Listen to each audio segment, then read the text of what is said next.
Pag-abriya, may carpet na. Tanan lang nga mga inyo, lang nga mga towels na bala.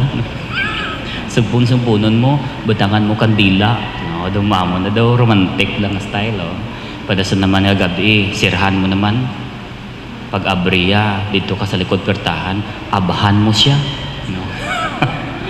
Yung nakon nga agambal ko na kay Abinyo, hindi lang gali constant dating mo, kinahanglan sa pag-asawahay, may dugsing-dugsing. Dapat ya kuno siling sa clinical psychologist, siling niya kinahanglan, every semana, kada semana, may dugsing-dugsing gid ang pag-asawahay. So ang himuon niyo amo ini, sirhan niyo ang mga bintana kag inyo mga pertahan sang balay nga kamugid lang nga duha. Tapos hala, laotay kamuda, tumba patis, syakbong na kamo lang gid nga duha. Gatahom gali ang pag-asawahay. Tilawin nyo karon bala mag-abot sa inyo balay. Tuod-tuod Hindi ko mapati amo na nga gadula ang stress sang pag-asawahay. Kay waay na mo. Isa ang gaon sang asawa, tapihon sang bana. Nga sang una sang kanubyanay do, way magatapihay. Wari pagin. Paano nyo mabalaan nga ang gakadto sa punsyon mag-asawa o kung magnobya? Sabi, akon pa nilagad ho ginaya. Pero may kakawaig kadto sa mga punsyon-punsyon. Balaan ho ginaya. Natudlohan ko na ganing mga sakristan. Kung magkadto sa punsyon, balaan mo na akong magnobya. Kaya nga, ang lalaki nagakuha pagkaon para sa bayi. Pero kung mag-asawa, bayi gakuha pagkaon para sa laki. Pero di kagid. Kaya nga, tapos nakapangaluyag mo. Subong yan na ni. Kaya hasta patay ka mo, ikaw na lang na. Ari pagin. Maglagaw ka mo si SM. Paano mabalaan nga ang gauplanay nga duwa, magnobya o kung mag-asawa? Sweet no, na pagin. Holding hands na. Tapos sila may katulukay. Muna yang mag-asawa, magnobyahanay. Pero kung mag-asawa, panilagib la, ay galingas ang mata sang bana. Tutod, malaga ko ganito si SM, no? Ang buot silingon gali sa married life, dapat may refocusing. May refocusing. Kaya isa makatalaka na mo, takaan ka na, may burning out man ang married life. Ay, nagka-burning out ka man. Amo na ang kinahanglan, may mga options ka mo and initiative nga may nami ang pag-asawahay. So amo na gali, hindi lang mahapos. Pero tanan-tanan inigid panghambal ko, dapat nagatikang ka nagapakadto palapit sa Diyos. Kaya kung ang inyo pag-asawahay, hindi nagapalapit sa Diyos, sala na. Hindi na sa amo. Kaya ang sa 7 ka sakramento, 2 ka sacraments, ang sacraments ang panawagan sa Diyos, busingon nga mabalapit kita sa Diyos. Ang priesthood, kag married life. Buot silingon ginpili ko ang pagkapari, agud nga mas maglapit ko sa Diyos.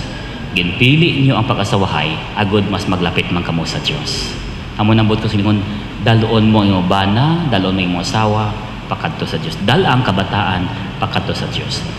Damo ko ni obserbasyon ko niya, antes bala kasal, bala simba, tapos kasal, wala nagasimba.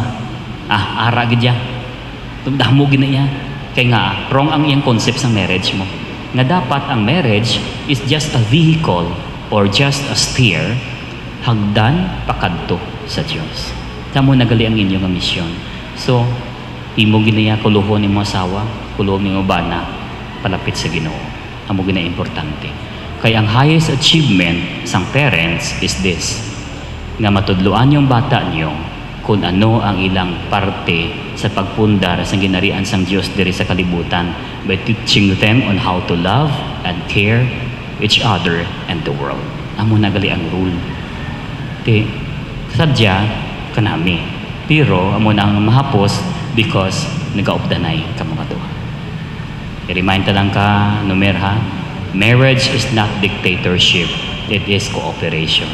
Kag both of you are equal footing in marriage. Wala sa mataas, kag wala sa manubo sa inyo nga duha. Basi maghambal ka, kay tatay ka, ikaw ang powerful sa balay. Wrong. Pariho ka mo, powerful. May power ka mo nga duha. Pariho gid, equal footing. Why sa mataas, why sa manubo. Culture na iya sang tawo ang gahambal nga ang laki taas, ang bayi second. Hindi. Culture na yan. Culture man asang Pinoy. No? Pero sa culture sang Dios, both of you are equal. Equal gid.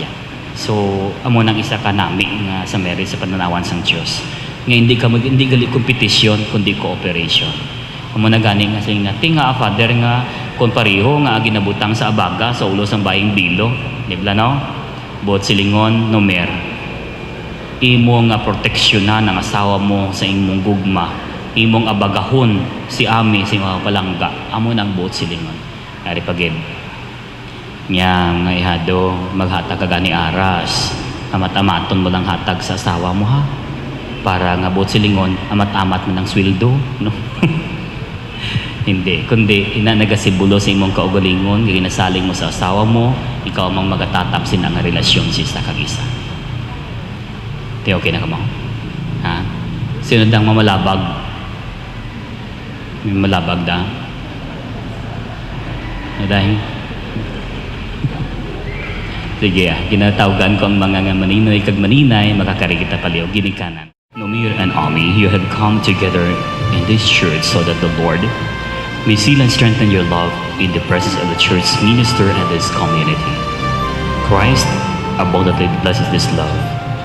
He has already consecrated you in baptism and now He enriches and strengthens you by a special sacrament so that you may assume the duties of marriage and mutual and lasting fidelity. And you, my dear brothers and sisters, may I ask you to help with your prayers and accept them as a new couple in our Christian community. May I now ask you to answer truthfully the following questions. Ami, have you come here freely and without reservation to give yourself to each other in marriage? Yes, I do. Will you love and honor your husband for the rest of your life? Yes, I do. Nomer, have you come here to freely and without reservation to give yourself to each other in marriage? Yes, Father. Will you love and honor your wife for the rest of your life? Yes, Father. Will you accept children lovingly from God and bring them up according to the law of Christ and His church? Yes, Father. Numera and Ami, since you wish to contract holy matrimony, please join your right hands and express your intentions before God and His church.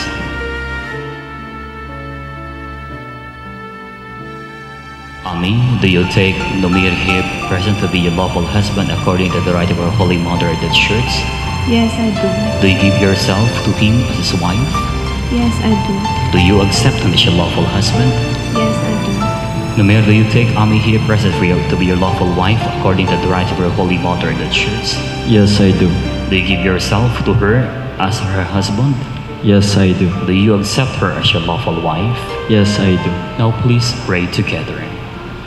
Grant us, O Lord, to be one heart and one soul, to have and to hold from this day forward, for better, for worse, for richer, for poorer, in sickness and in health, for all the days of our lives, until death do us part.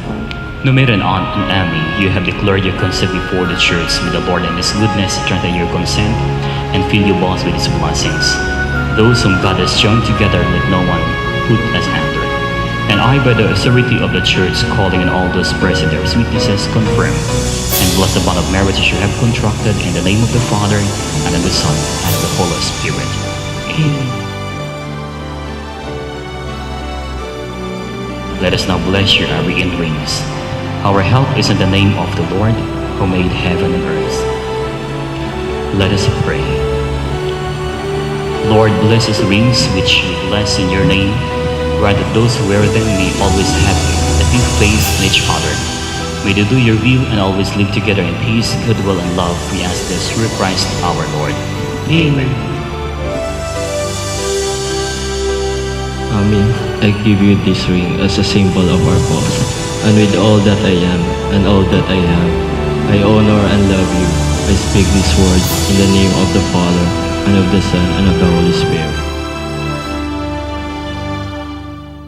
Nomer, I give you this ring as a symbol of our vows, and with all that I am and all that I have, I honor and love you. I speak these words in the name of the Father, and of the Son, and of the Holy Spirit.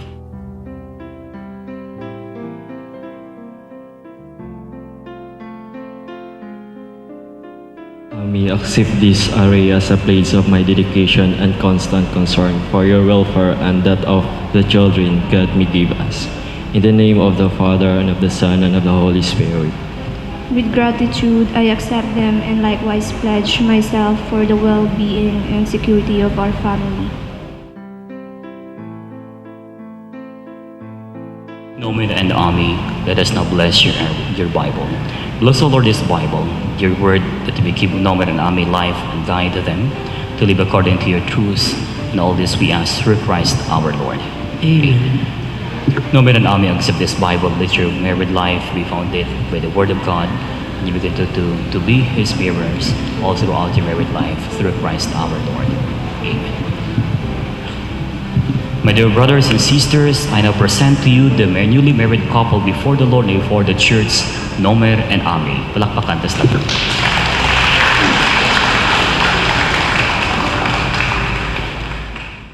Let us pray to our Father that He will keep Nomer and Ami united in their undivided love, and that He will bless them throughout their married life. For its intercession, we will say, Lord, graciously hear us. Lord, graciously hear us. For Nomer and Ami's parents, brothers, sisters, relatives, and friends, including all those present here today who have cared for them and provided them warmth, friendships, and guidance, we pray.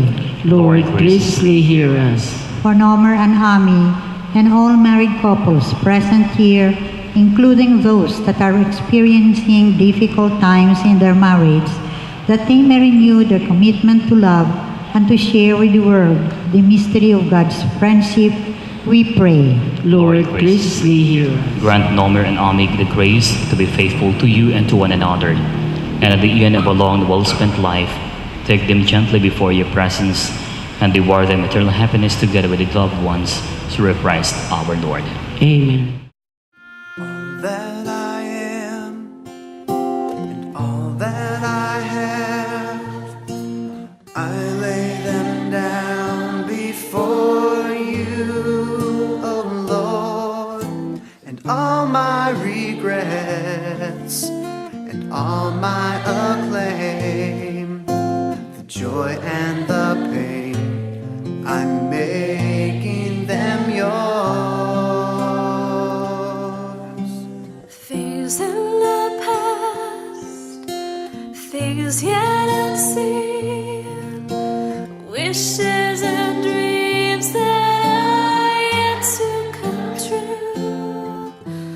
All of my hopes, all of my plans, my heart and my hands are lifted to you. Lord, I offer my life to you, everything I've been through. Use it for your glory, and Lord, I offer my days to you, lifting my praise to you as a pleasing sacrifice.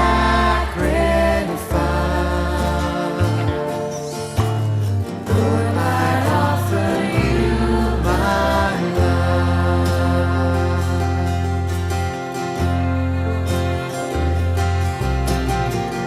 That I am, that I have, I lay them down before you, oh Lord, and all my regrets and all my acclaim, the joy and the pain, I'm making them yours.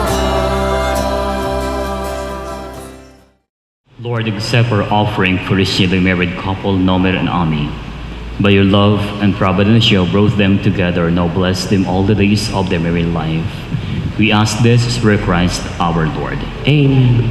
The Lord be with you. And also with you. Lift up your hearts. We have lifted them up to the Lord. Let us give thanks to the Lord our God. It is right to give you thanks and praise. Father, all-powerful and ever-living God, we will always and everywhere to give you thanks. and praise. You created man in love to share divine life. We see this high destiny in the love of husband and wife, which bears the imprint of your own divine love. Love is man's origin. Love is his constant calling.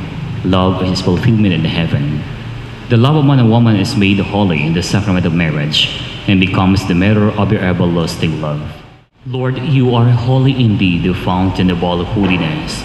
Let your Spirit come upon those gifts to make them holy, so that they may become for us the body and blood of our Lord Jesus Christ. Before he was given up to death, the death fully accepted.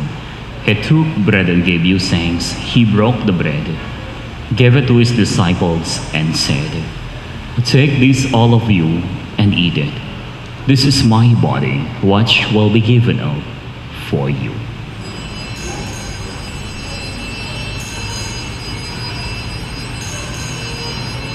When supper was ended, he took the cup. Again, I gave you thanks and praise.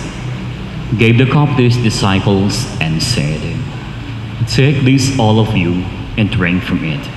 This is the cup of my blood, the blood of the new and everlasting covenant. It will be shed for you and for all, so that sins may be forgiven. Do this in memory of me."